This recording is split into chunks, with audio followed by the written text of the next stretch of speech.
I've been seeing the doctors since I got diagnosed really every 3 months or so. It's amazing, to be honest. I've got my GP, who's great, and from just a holistic kind of approach and kind of check in with me, but then my specialist in London, and then Papworth as well.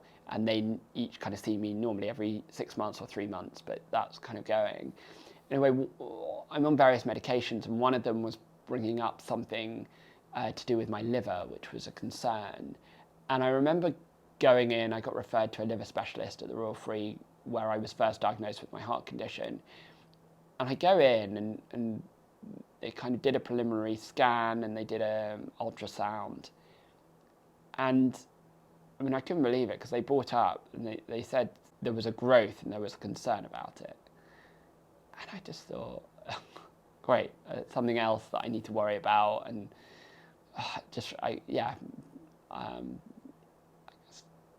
natural concern, but I kind of just thought, no, come on, I'm sure it's fine, I'm sure it's fine. Anyway, we had another scan and some blood tests and everything, and the ratings of the blood tests kind of came back that in other scenarios could be cancerous. And I just remember, again, the doctors are genuinely amazing. However, they're so, or can be, very, is it matter of fact? It's just, hesitating about saying it. She basically said, and I remember her saying this in the appointment, sometimes they do a liver transplant and a heart transplant at the same time. And because she knew I was a potential heart transplant candidate, and that she said it might be cancerous, and based on the levels in the blood results, that's something that we might need to look at. And I think, again, it was a good example of an appointment. I generally try and go to appointments with other people. And every time I think it's fine, I can just go by myself. They kind of do this like big thing that's just like, oh God, and have I heard it correctly? And again, useful to have someone else there. Anyway, they said I need an MRI scan. And one of the challenges with the defibrillator is it's MRI safe, but you need to turn off the device. And then if you turn off the device, they need to be near you, or you need to have special supervision so that if anything obviously happens whilst your device is off, then they can be there to help you. So anyway, I arranged for my mum to come in, went to the Royal Free, was meant to have this MRI scan. We turn up and they're like, oh, sorry, we don't have someone for your device, so we can't do the scan today. And it's so frustrating because, especially, I hate being a burden on people. And again, if you're watching this and you do have to go to appointments with someone, which I do absolutely recommend, often you need to look at it as like it's time together, and it's like sacred time. And again, I feel like I project more that I was frustrated that I was like wasting my mum's time for coming down, and then I needed to find someone else to come for another day. And anyway, it was frustrating, but there were worse things than actually, just to acknowledge. We went out for some food afterwards, and it kind of, you turn it into something. So again, make the most or best of the situation I could. Contacted my doctor, but to coordinate between hospitals. Anyway, we finally got it done at my existing hospital at Barts, where they were the specialists for this as well. And the challenge though is you're kind of, from a timing perspective, and the stress associated with like thinking, do I have cancer? As well as this heart condition, and how will that be, and what do I need? And you try and hope for the best, prepare for the worst. And I remember I was with a friend, did a great trip to the US, again to San Francisco, which was great, and with a friend. And just the last night that we were there, just remember, I just want to go out and have a good time, and kind of we'll go back and get these results, and then we'll pick up the pieces. Fortunately, get back and everything's fine, and it's a growth, but it's benign, it's nothing to worry about. And I needed another scan another 6 months later, and it was fine. But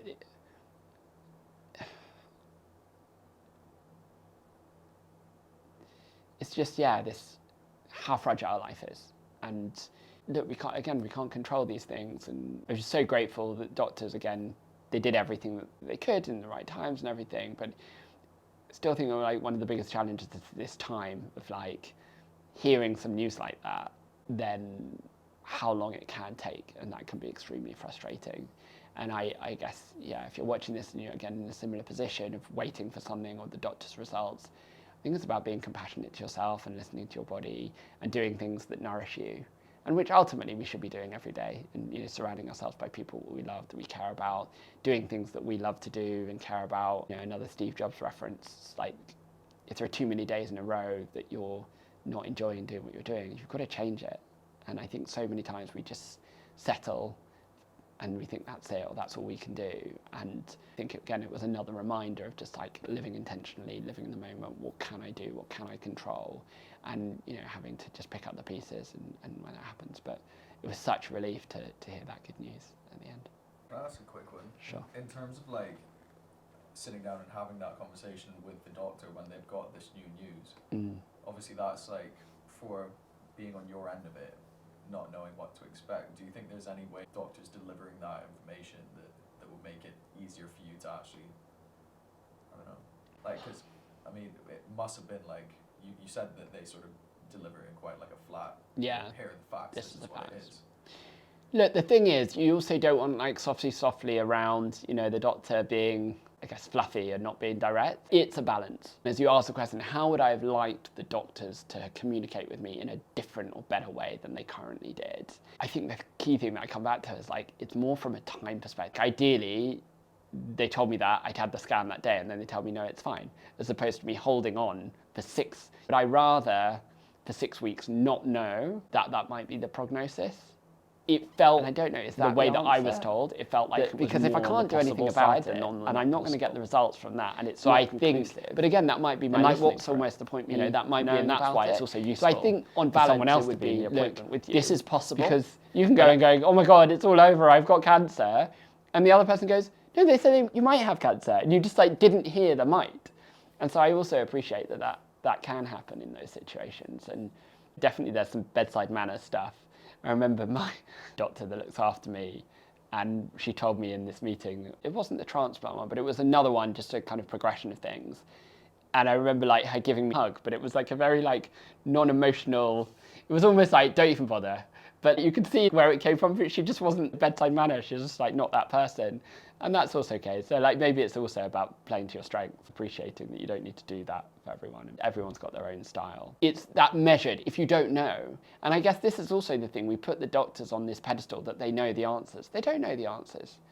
And I think that's also something like to keep in mind from a patient perspective. You see miracles every single day. And you hear about miracles and people say, oh, I had cancer and it disappeared and all these things. I think the mind's also incredibly powerful and not selective listening. It's like, look, take it, but I think to ask the questions. One thing is they can be more balanced, I think, in their approach. If they don't have the scan in front of them being like, this is the answer and this is it, and you're going to have a liver transplant, then like, why would you even, or you say it as, look, in this scenario, sometimes this happens, but at the other side, I can't tell you that, and hopefully it will be fine if that's the case. I think that's probably would have left me in a better place for kind of 6 or so weeks whilst I was waiting for the results.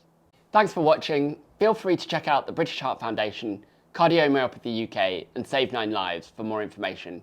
Why not comment on the video, tell me what you think or ask a question, and subscribe to the channel to continue to follow my journey.